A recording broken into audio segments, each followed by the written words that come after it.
Welcome to Sleepy History. Tonight, let the gentle rhythm of falling rain and the quiet murmur of the past carry you into rest. You're about to drift into the heart of ancient Rome, but not the one from epic tales or schoolbooks filled with glory. No, this is the Rome of dim alleyways, crumbling tenements, cracked sandals, and endless chores.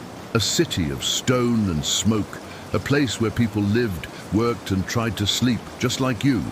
So, close your eyes. Let the hum of history settle around you. The cobblestones are damp. The oil lamps flicker softly in the dark. A cat pads past a food stall. Someone's whispering in the distance. You're here now, a citizen of the Roman Empire. And tonight, we're going to find out why you wouldn't last a night here. Imagine yourself waking up on a straw mattress, your back stiff, your nose full of the sour scent of last night's dinner mixed with mildew. You live in an insula, a multi-story apartment block. The walls are thin, very thin. You can hear your neighbor coughing, a child crying, and someone shouting about wine prices in the alley below. It's dark. The single window in your room is small and shuttered. Glass is a luxury. You light a small oil lamp, and the smoke fills the room before the light does. There's no bathroom. If you're lucky, there's a shared latrine 2 floors down, past 2 families and a goat. The walls creak. You hope they hold. Fires are common, and if one starts on a lower level, the staircases will fill with smoke before you can even grab your tunic. Food? If you can afford it, you'll stop by the Popina, a Roman snack bar. There, lentils bubble slowly in a pot, thick and warm. Most days, it's porridge. Always porridge. As you step out, the city's noise greets you. The street smells of olives and rotting cabbage. A mule cart rolls by. Your feet slip slightly on the wet stone road. There's no rest here, no silence, only the rhythms of survival. And yet everyone seems to know their place. The butcher sharpens his blade without looking. The washerwomen sing softly by the Tiber, rinsing tunics and news from the night before. In this city of marble facades and wooden tenements, you are one of the many. Anonymous, busy, and tired. Your goal? To get through the day, and maybe find a quiet corner to sleep, if you're lucky. In a cramped side street of the Subura, Rome's busiest and most chaotic district, a man named Gaius stirs before the sun. The bakery where he works is tucked beneath another family S apartment, its ceiling stained with soot, its air thick with the smell of flour and ash. Gaius isn't a wealthy man. He's not even a citizen, but he's clever, careful, and quiet. Years ago, he arrived from a province with only the clothes on his back and the memory of his father, S. Wheatfields. Now, he bakes. By oil lamp light, he mixes dough with a heavy wooden spoon, his hands white with flour. His wife shapes rough loaves nearby. His son tends the embers of the communal oven, shared by half the block. Sometimes the bread burns, other times it's stolen, but more often it sells. He dreams of more, of a stall near the Forum, of owning his own oven, of walking beneath the aqueducts without glancing over his shoulder. One day, he catches the attention of a passing senator's steward. The man is hungry, and the smell of caraway seed bread is too strong to ignore. The steward returns the next day, then the next. Orders increase. Gaius hires 2 boys. He saves every coin. And then, a fire. It begins 3 streets away, a spark in the night. The flames leap from roof to roof, dry wood catching like parchment. The air fills with screams and smoke. Gaius wakes to the heat at his window. He runs, carrying a bag of coins, his family behind him. When the smoke clears, the bakery is gone. And Gaius begins again, this time with nothing. There are no insurance policies, no government aid, only the memory of what he once built, and the ache in his arms as he kneads the next batch of dough. His is not the story of triumph, it's the story of trying, and in ancient Rome that was often enough. Beneath the bustling streets of ancient Rome, past the noise of carts and clatter of sandals, there lies another city, one carved not from stone above, but from darkness below. The catacombs. They begin as simple tunnels, dug into soft volcanic tuff outside the city walls. Over time they expand, layer upon layer, like veins in the earth. Narrow passages twist and descend, sometimes for miles. The air becomes still. The walls are lined with carved niches known as loculi, each one once holding a body. This is not a place for the elite. It is a place of reverence, of fear, of quiet endurance. Many early Christians and Jews found rest here, away from the public eye. Some say prayers echo longer underground. As you walk through the low tunnels, your torch flickers against ancient frescoes. A shepherd cradling a lamb, a fish drawn with a few quick strokes, a woman raising her arms in prayer. These are more than symbols. They are defiance in art. Quiet declarations of faith in a time when belief could mean death. Occasionally, you'll pass through larger chambers, cubicular, small rooms where entire families were laid to rest together. These are filled with quiet sorrow and deep devotion, names carved in Latin, Greek, sometimes Hebrew, dates so old they feel like whispers. And yet the catacombs are not eerie in the way you might expect. They are still, not silent, but hushed, as if time moves slower here. Archaeologists have uncovered rings, carved combs, oil lamps, and even scraps of fabric preserved in the cool damp. Each fragment tells a story of someone forgotten, a woman who once brushed her hair, a child who dropped a toy, a priest who lit a lamp and whispered a prayer. There are rumors, too, of hidden saints, of buried treasure, of secret paths beneath the old Appian Way. Most of these are stories, comforting myths passed down through centuries of retellings. But one thing is certain, beneath Rome, the past is not just remembered, it sleeps. Layered in dust and stone, it waits patiently, untouched by empire or time. Now let us step away from the dim, winding catacombs and return to the surface. Not to the crowded insulae of the poor, but to a very different world entirely. A world of luxury, leisure, and cultivated silence. You find yourself walking under the warm Roman sun, through a garden shaded by carefully trimmed cypress and laurel. The breeze carries the scent of crushed herbs, mint, thyme, and basil. Ahead lies a villa, sprawling and symmetrical, built not merely for shelter but for beauty. The noble who lives here is part of the senatorial class, perhaps a man whose lineage stretches back to the early republic. His villa is both private sanctuary and public performance. Everything, the frescoes, the fountains, the polished marble floors, speaks of taste, wealth, and refinement. Inside, the atrium greets you. A rectangular pool at its center reflects the open sky, collecting rainwater that cools the air and calms the spirit. Around it, columns support a high ceiling. Slaves move quietly in the background, tending to needs before they are spoken. The walls are painted with delicate scenes, gods feasting on Olympus, landscapes of far-off lands, intricate mythologies frozen in red, ochre, and gold. Each brushstroke a mark of status. Even the floors beneath your feet are mosaics, tiny stones forming elaborate scenes of sea creatures, gladiators, and geometric patterns that ripple like waves. Meals here are not hurried, but performed. Reclining on cushioned couches, the family eats with guests in the triclinium, a formal dining room where conversation and oratory are savored like wine. They dine on dormice stuffed with herbs, roasted boar with honey glaze, figs plucked fresh from the orchard, all served on silver platters. This world has its own rhythms. Mornings begin with politics and patronage. Afternoons drift into reading scrolls by the fountain. Evenings echo with the soft tones of a cithara played beneath olive trees as lamps flicker with perfumed oil. Yet even here, beneath the elegance, there is a quiet tension. The noble depends on the labor of many, of slaves who toil silently, of tenants who work the land, of artisans who restore the villa's beauty after each tremor of the earth. The leisure of one is built on the labor of countless unseen hands.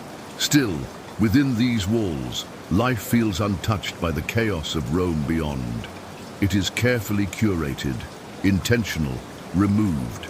Here, time itself seems to slow. And for just a moment, you too are allowed to rest, beside the fountain under a colonnade, watching the sun trace patterns across painted walls. Imagine the gentle patter of rain against tiled rooftops, a backdrop to the low hum of distant voices. You find yourself in the heart of ancient Rome's economic engine, the Forum Romanum. Even as the skies mist gently above, life in the Forum stirs with purpose and repetition. You walk slowly among the columns where market stalls overflow with produce. Olives glisten in wooden bowls, fresh bread rests in woven baskets, and rows of fish packed in salt exude a briny tang that blends with the scent of warm rain and damp stone. Vendors call out with slow, rhythmic cadences, offering deals and stories. Some trade not in coin, but in kind. A bolt of dyed wool for amphorae of oil, a chicken for a bundle of dried herbs. Others count denarii in quiet corners, coins worn smooth by the passage of countless fingers. Beneath the arches, scribes sit hunched over wax tablets, etching records of contracts, debts, and transactions. Wealth here moves not just in the hands of men, but in ledgers and ledges, promises on parchment sealed with wax and trust. And it's not only locals who mingle in the Forum. You hear the murmur of many tongues, Greek, Egyptian, Aramaic. Traders from distant provinces arrive with spices, glassware, even rare animals. Roman commerce is not isolated. It flows like the Tiber, winding through cities, ports, and provinces, connecting Rome to the furthest reaches of its empire. Yet the economy is fragile. Inflation brews quietly. Grain from Africa may not arrive on time. A shortage of labor due to illness in the countryside slows the production of wool. Even whispers of corruption, a governor skimming from taxes, a senator fixing prices, ripple through the streets. Still, for the average Roman, daily life unfolds in measured beats. A fishmonger sharpens his knife. A baker tests the crust of bread. A coin changes hands, warm from the touch of another, and the market flows on, a slow river of exchange beneath an ever-graying sky. As you wander past the Temple of Saturn, where the treasury is housed, and pause beneath the arches of the Basilica Julia, you feel not the chaos of commerce, but its quiet persistence. Even in rain, Rome trades, records, and resupplies. It is through this repetition, this economy of need and negotiation, that the city breathes. Imagine yourself walking slowly along the Via Appia, the ancient road that stretches like a stone ribbon out from the city gates. The rain has softened to a drizzle, making the moss-covered gravestones glisten gently in the dim light. You're surrounded by mausoleums, tombs, and quiet monuments, each one a silent memory of a life once lived. In Rome, death was not an end, but a passage, an important transition that required care, ritual, and community acknowledgement. You pass by simple columbaria, underground chambers with niches for urns of the cremated. The air is still, almost reverent. Families would visit these niches regularly, leaving offerings of wine, bread, and flowers. Whispered prayers and soft laments echoed faintly in these narrow chambers, long after the living had departed. For the wealthy, the journey to the afterlife was marked by grand tombs carved with lifelike reliefs. You might see scenes of feasting, inscriptions honoring the deceased's virtues, or even images of the dead themselves reclining in eternal banquets, an echo of life, its pleasures promised anew. Death rituals varied. Some Romans were cremated, others, especially later in the empire, were buried whole in elaborately carved sarcophagi. Funerals ranged from humble gatherings to public processions with musicians, actors, and paid mourners tearing their garments and wailing in choreographed grief. The rites served a deeper purpose, not only to honor the dead, but to reassure the living. The proper passage to the afterlife ensured the spirit, or manes, would not linger with resentment. Romans believed that an improperly buried soul might return to disturb the peace of the household. You pass a small tomb belonging to a freedwoman. Her epitaph reads, "She wove wool with devotion and walked in modesty." A quiet life, a modest stone, yet her memory still endures. In the quiet corners of Roman cemeteries, the living and the dead coexisted. Picnics were sometimes held near tombs. Families gathered on parentalia, the festival of the ancestors, to share food and stories beside those who had gone before. And even as rain trickles into the stone grooves of old inscriptions, even as ivy clings to forgotten epitaphs, you sense that the Roman bond between past and present was strong, one forged not just by memory but by ritual. As you leave the road of tombs behind, the sound of the rain grows steadier, and you begin to understand how, for the Romans, life and death were not opposites, but chapters in one continuous, sacred story. Picture yourself entering through a modest wooden door into a Roman domus, the home of a well-off but not aristocratic family. The floor beneath your sandals is cool mosaic. The air smells faintly of olive oil and damp plaster.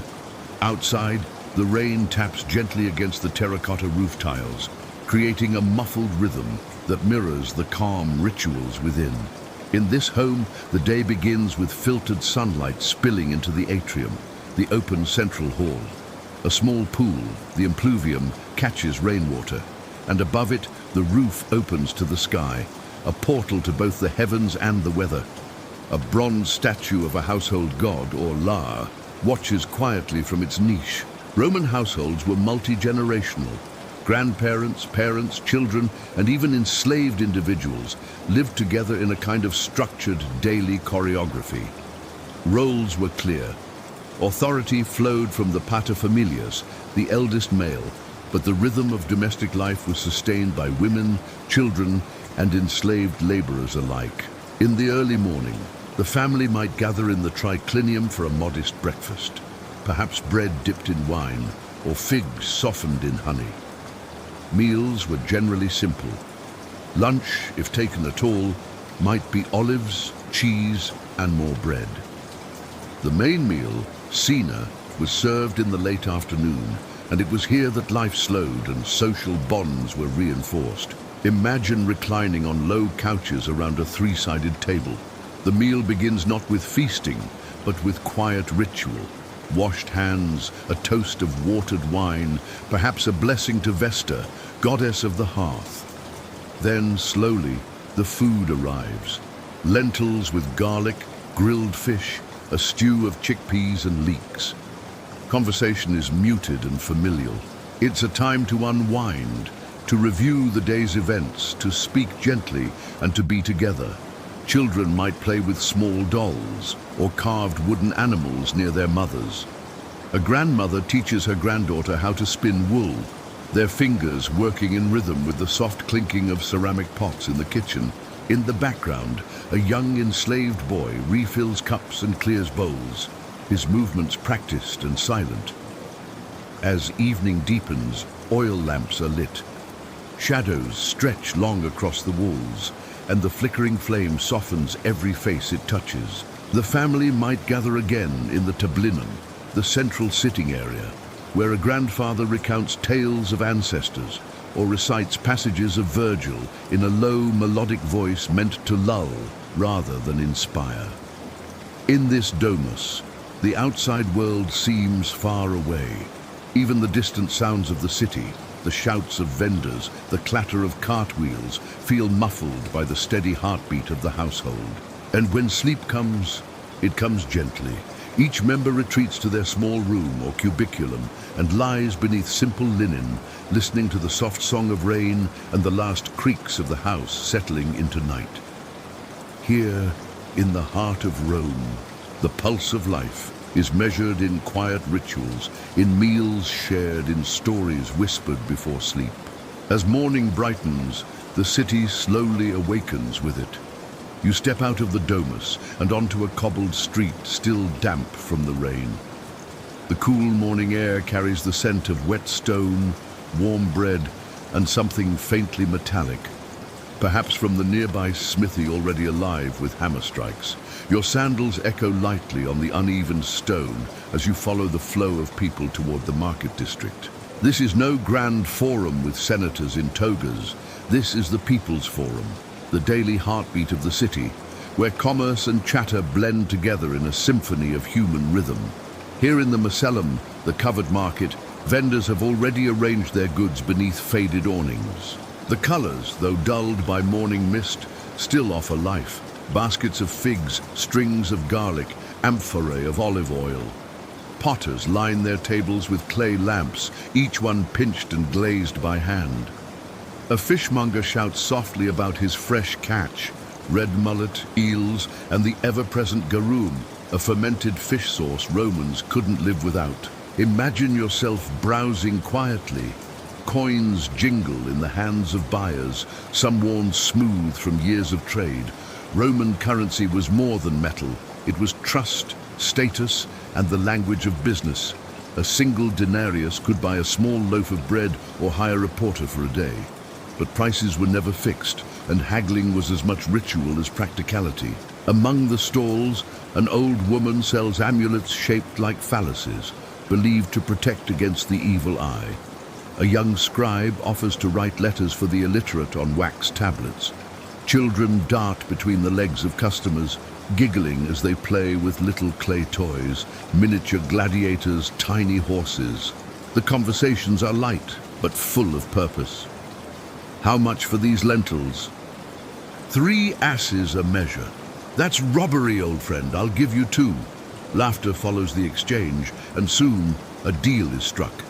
In a nearby corner, a philosopher, one of many in the city, has set up a small stool, offering free speeches on ethics, fate, or the nature of the universe. Few stop to listen, but his voice rises steadily, unconcerned with his lack of audience. Above all this, the background hum of Roman life never ceases. You hear the soft clatter of carts rolling past, pulled by mules whose bells jingle lazily. Enslaved porters grunt softly as they carry goods across the narrow alleyways, navigating between children, dogs, and broken bits of discarded cabbage. Despite the noise, there's a strange serenity to it all, a rhythm, a balance. Nothing seems rushed, but everything moves forward. The market is a world unto itself, its tempo set not by clocks, but by hunger, by daylight, by tradition. Eventually you step away, your tunic brushing lightly against passers-by. The market continues behind you, eternal, unchanged, forever humming its soft transactional lullaby. Imagine the steam rising slowly in soft columns, curling like smoke into the vaulted ceiling above. You enter the Thermae, the Roman public bathhouse, and are greeted by a wave of humid warmth. The air smells faintly of olive oil, sweat, and limestone. Your bare feet make soft slaps on the smooth, wet marble floor as you move inward, leaving the dust and noise of the street behind. Bathing in ancient Rome was more than hygiene. It was ritual, a daily ceremony that belonged as much to the mind as the body. First, you disrobe in the apoditerium, the changing room. Stone benches line the walls, and niches hold oil flasks and towels. Slaves watch over your belongings, though theft is always a whispered risk. You leave your tunic folded in a corner and move slowly forward. The bathing process is a gentle progression, a journey through warmth and stillness. You begin in the tepidarium, the warm room. It is not hot, but embracing, like a soft blanket of mist wrapping your limbs. The air here quiets the voice and slows the breath. Voices are hushed. Men speak in murmurs or recline in silence on marble slabs, eyes closed, heads tilted back, as if listening to nothing in particular. Next, the caldarium, the hot room. The steam is heavier here, the air thick. You feel sweat bead slowly along your back and arms. Slaves pour warm water into large stone basins.